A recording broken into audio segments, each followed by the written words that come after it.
नमस्कार। आज हम पांचवें पाठ के शेष कवित्त पढ़ेंगे। इससे पहले हमने भूषण का परिचय और पहला कवित्त पढ़ा। आज हम दूसरा कवित्त पढ़ेंगे। दूसरे कवित्त में किसके बारे में बात की? दूसरे कवित्त में औरंगजेब द्वारा महाराजा शिवाजी का सम्मान नहीं देने के कारण शिवाजी वहां आहत होते हैं और किस प्रकार से वहां अपना वर्चस्व दिखाते हैं। देखते हैं पद में क्या है।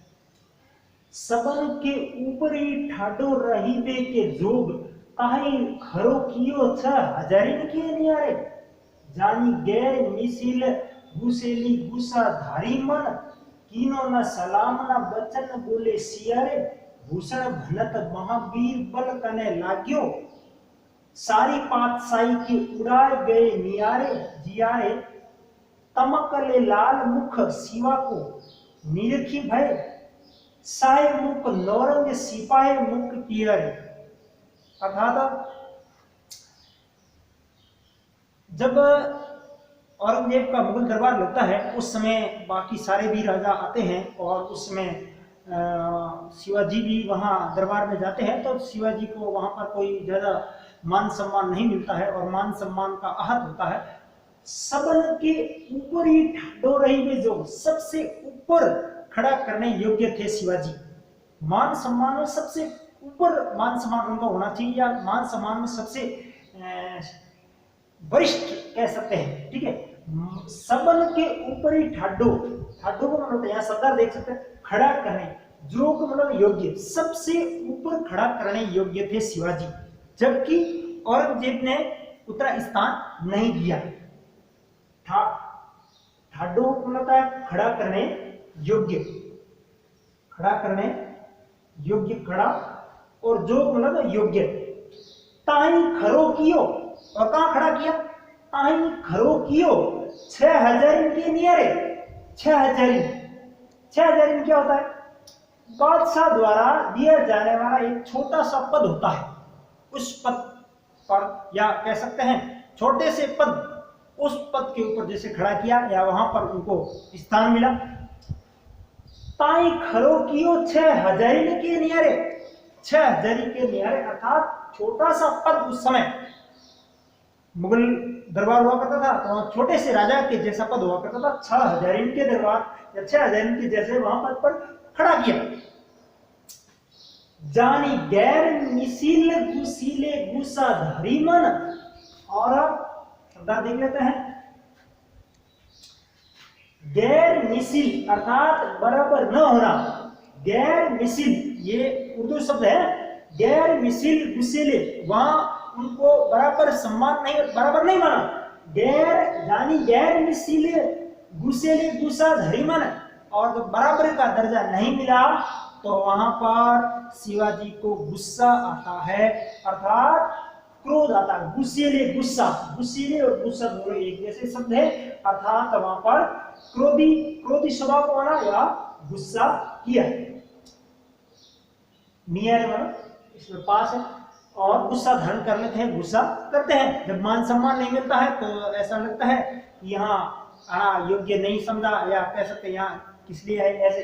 तो इस प्रकार से मान सम्मान वहां पर आहत होता है, अर्थात मान सम्मान नहीं मिलता है। कीनो ना सलाम ना, अब जब शिवाजी को मान सम्मान नहीं मिला तो शिवाजी भी कम नहीं थे, तो कीनो ना सलाम ना बचन बोले सियरे, और ना ही क्या किया, किसी प्रकार से कोई मान सम्मान नहीं किया। और सिहरे शब्द होता है नम्रता या ठंडा कह सकते हैं, अपना स्वभाव उस समय वहां पर विनम्रता नहीं दिखाते हैं, नम्र स्वभाव वहां पर नहीं होता है, अर्थात गुस्सा आता है, स्वाभाविक है। भूषण भनत, पिछले पद में भी हमने पढ़ा था, रीतिकाल के प्रमुख कवि होते हैं वो लगभग अपना पद लिखते हैं। भूषण भनत अर्थात वर्णन करते हैं, वो कहते हैं महावीर पलकने लाग्यो, पलकने लाग्यो अर्थात पलकने लाग्यो मतलब उत्तेजित होने लगे। महावीर शब्द यहाँ शिवाजी के लिए आया है। भूषण भनत महावीर पलकने लाग्यो अर्थात वहां पर उत्तेजित होने लगे, वहां पर बहुत ज्यादा गुस्सा आता है, आपे से बाहर होने लग जाते हैं। सारी पातशाही के उड़ाए गए जी हरे, अर्थात सारे पातशाही, पातशाही शब्द का मतलब है बादशाह, बादशाह, बादशाह क्या वहां पे बादशाह वरिष्ठ लोग, ठीक है ना, सारी पातशाही के उड़ाए, सारे सभा सदन में बैठे हुए सारे राजागण, ठीक है ना, या कह सकते हैं औरंगजेब, सारे पातशाही के उड़ाए, वहां पर जो वरिष्ठ राजा थे जिसमें औरंगजेब और भी वरिष्ठ राजा थे, उनका क्या क्या रंग उड़ जाता है, अर्थात वे खुद क्या करते हैं, वहां पर उनके लगता है कि इनका क्रोध देख करके उनका सारी पातशाही उड़ाए गए जिहरे, अर्थात वहां पर जिहर होता है प्राण, उन सारों के प्राण जैसे उड़ गए हैं, अर्थात वे भयभीत होने लगते हैं, सारी पातशाही के उड़ाए गए जिहर, जिहर का मतलब है प्राण, वहां प्राण कैसे लगते हैं जैसे उड़ गए हैं, प्राण पंखे उड़ जाना, अर्थात वहां पर वो मूर्छित हो जैसे लग जाते हैं, वहां शिवाजी को देख करके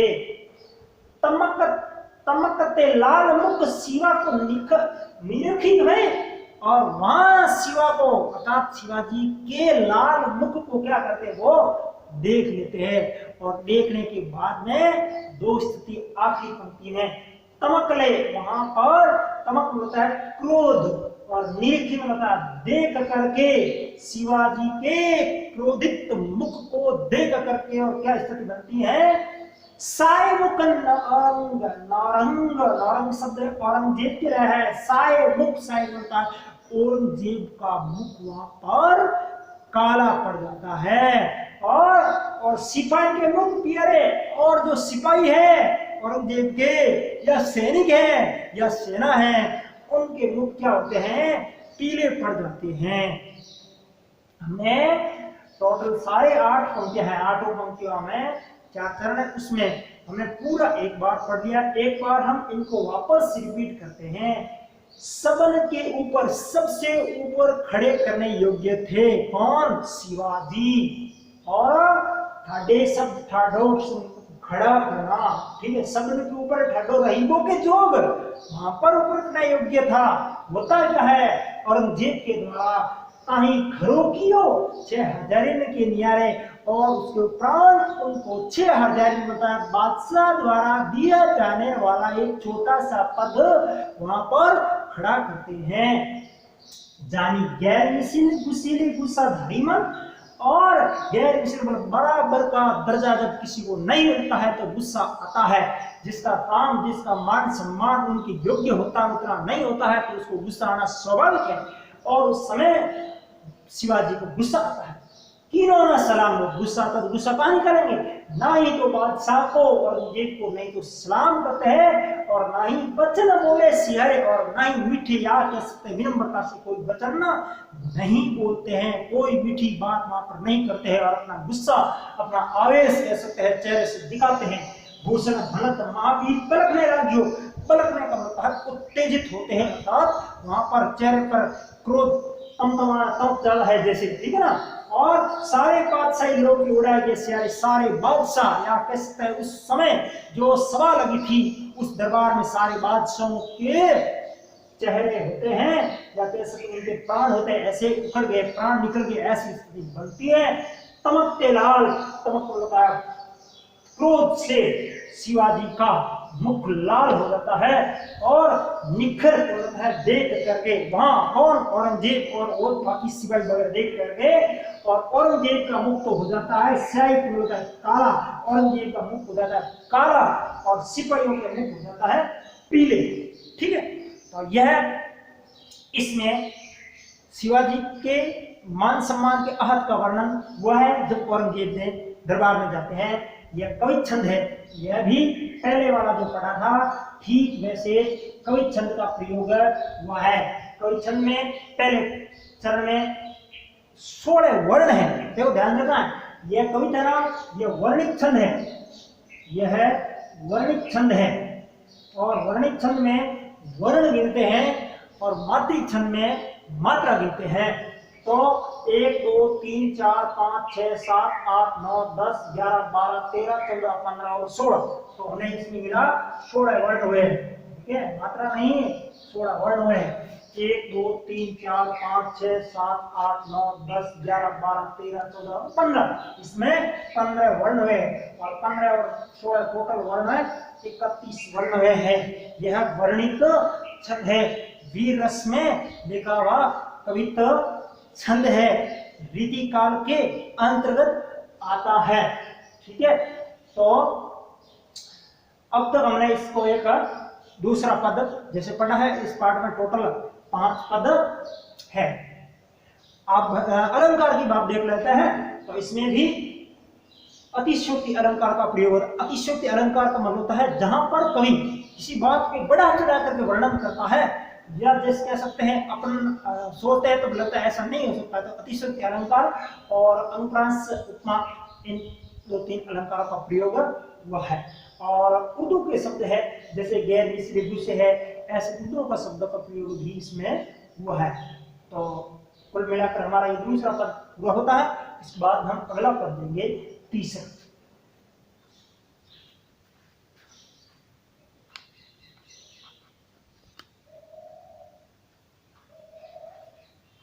आगे देखते हैं हम तीसरा कविता है अगला, या तीसरा पद। ठीक है, तो तीसरे पद में हम पढ़ेंगे शिवाजी इस पूरे पृथ्वी का या भूधर का रक्षक है, सेवक है। क्या कहते हैं कोई भूषण, तेरो ही भुजानी पर भूतल को भार है, कहीं में को शेषनाग दिगपाल हिमाचल है, तेरो अवतार जग पोषण भरण हार, कछु करतार को नाता मधि अमल है, साहित्य ने सर्जा समर्थ शिवराज कवि, भूषण कहत जीव तेरो ही सफल है, तेरो करपल करे मले छांट को काल, बिन काज होत काल बदनाम धरातल। यहां तक पद है, यहां शेष शब्दार्थ है। ठीक है, तेरे ही भुजानी पर भूतल को भार, इस पृथ्वी का जो भार है वो किसके ऊपर है? शिवाजी के ऊपर है। कवि ने क्या कहा है? कवि ने कहा है कि ये शेषनाग है, दिग्पाल है और हिमालय जैसे पर्वत है। ये तो कहने को ही भूधर है, अर्थात भूमि को धारण किए हुए है। वास्तव में भूधर है वो कौन है? शिवाजी है। तेरो ही भुजानी पर भूतल को भार है, इस भूमि का, इस पृथ्वी का, इस धरती का भार किसके ऊपर है? शिवाजी के ऊपर है। कवि ने कहा है ये कहने को सिर्फ कहने के लिए है। क्या? शेषनाग। शेषनाग क्या होता है देखते हैं शब्दार्थ में। एक सहस्त्र वाला विशाल सर्प माने जाने वाले होते हैं बहुत सारे, जिसके ऊपर पृथ्वी टिकी हुई है, या पृथ्वी को जिसने धारण किया वैसे बहुत सारे शेषनाग होते हैं जिसके ऊपर ये धरती टिकी हुई। ठीक है, शेषनाग। दिग्पाल। दिग्पाल होता है चारों दिशाओं में धरती को धारण करने वाले जो हाथी होते हैं उनको कहते हैं दिग्नाग। ठीक है, दिग्नाग। और हिमाचल है और हिमालय जैसे शेष पर्वत है। कवि ने इन तीनों से भी पढ़ करके और शिवाजी को बताया है। क्या चीज बताया? शेषनाग, दिग्पाल और हिमालय पर्वत। जिसने क्या किया? इन तीनों ने इस धरती को धारण करके रखा है। या ये धरती किसके ऊपर टिकी है? शेषनाग की फणों पर, या इस दिग्नाग चारों ओर से धरती को उठाने वाले हाथियों पर, या हिमालय पर्वत पर, किस पर टिकी? इन तीनों पर कहते हैं। और कवि ने कहा है, भूषण ने कहा है कि नहीं, इस पर नहीं टिकी है, पृथ्वी टिकी है शिवाजी की भूतल अर्थात शिवाजी की भुजों पर टिकी है। तेरे ही भुजनी पर भूतल को भार है, और कहीं पे को ये तो सिर्फ कहने के लिए है। शेषनाग, दिग्पाल और हिमाचल पर्वत। तेरो अवतार जग पोषण भरण हार है। तेरा जो अवतार हुआ है, या कह सकते जन्म हुआ है, वो किसके लिए हुआ है? तेरो अवतार जग पोषण अर्थात इस संसार का भरण पोषण करने के लिए शिवाजी का जन्म हुआ है। ठीक है, तेरो अवतार जग पोषण भरण हार, इस संसार का पोषण भरण पालन पोषण करने वाले के रूप में कहा गया है। किसको? महाराज शिवाजी को। तेरो अवतार जग पोषण भरणहार, कछु अवतार को नाता मधि अम्ल है। अर्थात करतार ईश्वर, ईश्वर का या विधाता का या भगवान का जो अवतार हुआ है ना, वो तो क्या है, कहने के लिए है, उनका कोई अमल नहीं अर्थात अधिकार फर्ज नहीं है। क्या कहा है कि कछु करतार करतार मतलब ईश्वर को नाता मदी उसमें नहीं अमल है अर्थात कोई अधिकार नहीं, ईश्वर का कोई अधिकार नहीं, वो तो कहने के लिए है। ठीक है, कछु करतार को नाता मदी अमल, उसका कोई अधिकार नहीं है ईश्वर का इस धरती पर। कवि ने ईश्वर, शेषनाग, दिक्पाल, हिमालय पर्वत, इन सबसे शिवाजी को श्रेष्ठ बता दिया है। क्या कहा आगे देखिए, साहिब तन्ने सर्जा समर्थ शिवराज कब, साहिब कब होता है साह, और शाह जी का तन्ने मतलब पुत्र, शाह के पुत्र, तन्ने पुत्र सर्जा, सर्जा पहले वाले पद में पढ़ता, सर्जा शिवाजी की क्या है उपाधि। ठीक है, शाही तन्ने सर्जा समर्थ शिवराज की, अर्थात समर्थ होता है समर्थ या सक्षम या शक्तिशाली, और शिवाजी ही इसमें क्या है सक्षम है। शाह की शाही तन्ने, शाह के पुत्र सर्जा शिवाजी इसमें क्या है, इस धरती पर सक्षम है, समर्थ है। भूषण कहत, भूषण घनत, भूषण कहत, जीवो तेरो ही सफल है, अर्थात बाकी वाले जो अवतार हुए हैं या जो अन्य जो राजागण हुए हैं उन सब का कोई भी भागीदारी कवि ने नहीं बताकर क्या कहा है कि शिवाजी का जन्म ही, शिवाजी का इस धरती पर पैदा होना ही सफल है। भूषण कहत जीवो तेरो ही सफल है, तुम्हारा इस धरती पर आना, पैदा होना, यही इस धरती के लिए सफल माना गया है। तेरो कर बल, तेरो मलेच्छन को काल है, अर्थात कर बल अर्थात तुम अपनी भुजाओं से, अपने तलवार से, करबाल करबाल या करबल एक ही चीज है इसमें, करबाल मतलब तलवार से, तेरो करबाल अर्थात तेरी तलवार से करे मलेच्छन को काल है, अर्थात तेरी तलवार ही उस मुगलों के लिए क्या है काल। मलेच्छन शब्द है मुगल, अर्थात मुगलों को, जो मुगल थे वो अत्याचारी मुगल थे, उसके लिए मलेच्छ शब्द मुगलों के लिए आया है। बिन काज होत काल बदनाम धरातल पर, और काल तो बेचारा बिना मतलब का इस धरती पर क्या हो रहा है, बदनाम हो रहा है। काल तो इस धरती बिन काज, बिना काज के, बिना काम के लिए होता है, ये काल है ना, ये तो काल बिना काम के लिए इस धरती पर क्या हो रहा है, बदनाम हो रहा है। एक बार दोबारा हम रिपीट कर लेते हैं थोड़ी गति से। क्या कहा है कवि भूषण ने कि तेरो ही भुजनी पर भूतल को भार, भूतल पर धरती का, इस धरती का भार किसके ऊपर है, शिवाजी की भुजाओं पर है। कई लोगों को कहने के लिए शेषनाग, दिक्पाल और हिमाचल पर्वत है, हिमालय पर्वत है, ये कहने के लिए है। वास्तव में भूधर तो कौन है, शिवाजी है, शिवाजी के ऊपर ही सारा ये पृथ्वी टिकी हुई, ऐसा कवि ने कहा। तेरो अवतार जग पोषण भरणहार है, अर्थात शिवाजी का अवतार ही इस धरती को, इस संसार को, इस धरती को क्या है भरण पोषण करने वाला कवि ने बताया है। कछु अवतार को ना, और ईश्वर का अवतार, ईश्वर का कोई अवतार कवि ने खंडन कर दिया है, कोई ईश्वर का अवतार नहीं है, वो तो सिर्फ कहने के लिए है, अधिकार उसका कोई भी अमल अधिकार नहीं है, हक नहीं है, ईश्वर का तो कहने के लिए बात है। बाकी वास्तव में अवतार तो शिवाजी का है, अर्थात शिवाजी का पैदा होना ही एक अवतार के रूप में। शाही तन या तीन शब्द देखो, शाही में होता है शाह जी के पुत्र, और तन्ने में होता है पुत्र, और सर्जा शिवाजी की उपाधि, और समर्थ होता है सक्षम या समर्थ, और शिवराज की अर्थात शिवाजी के लिए, शिवाजी को ही सक्षम कवि ने यह बताया। भूषण कह जीवो तेरो ही सफल है, अर्थात तुम्हारा इस धरती पर पैदा होना और आना, यही क्या कहता है जीवन तुम्हारा सफल है। बाकी राजा और ईश्वर बाकी लोगों को क्या कवि ने क्या किया है, उनको उनसे छोटा बताया है, उनका अस्तित्व कम बताया है। तेरो करबल अर्थात तुम्हारी तलवार से, तुम्हारी इस हथियार से क्या होगा, मलेच्छनों का काल होगा, अर्थात मुगलों की जो अत्याचारी नीतियां हैं उनका खंडन होगा। मलेच्छन को काल है, बिन काज होत काल बदनाम को, काल तो बेचारा इस धरती पर बिना काम ही बदनाम हो रहा है। पूरे पद में कवि भूषण ने वीर रस में शिवाजी को इस धरती का सर्वश्रेष्ठ राजा बताया है, जिसमें भी उन्होंने ईश्वर को भी क्या कहा है, बौना बता दिया है, ईश्वर को भी श्रेष्ठ बताया है। तो कुल मिलाकर यह शिवाजी ही सब कुछ है, कवि ये कहना चाहते हैं। अर्थात आम जनता, दुनिया के लिए पालन पोषण या कह सकते हैं, जिनका भरण पोषण करने वाला, देख रेख करने वाला, संरक्षक कह सकते हैं, वो शिवाजी ही है। इसमें कवि ने, भूषण ने ये बताया है। और ये तीसरा कवि थे हमारे आज कविता नंबर तीसरा। तो अब इसमें हमने, इस सारांश में हमने दूसरा और तीसरा कविता पढ़ा है। अब चौथा और पांचवा जो कविता है वो हम अगली क्लास में पढ़ेंगे। इससे ये कविता टोटल यहाँ तक है, ठीक है। और यहाँ के बाद में ये शब्दार्थ है। शब्दार्थ हमने इसलिए लिखे ताकि आपको समझने में सुविधा रहे या आसानी से हम अर्थ निकालने में, ठीक है।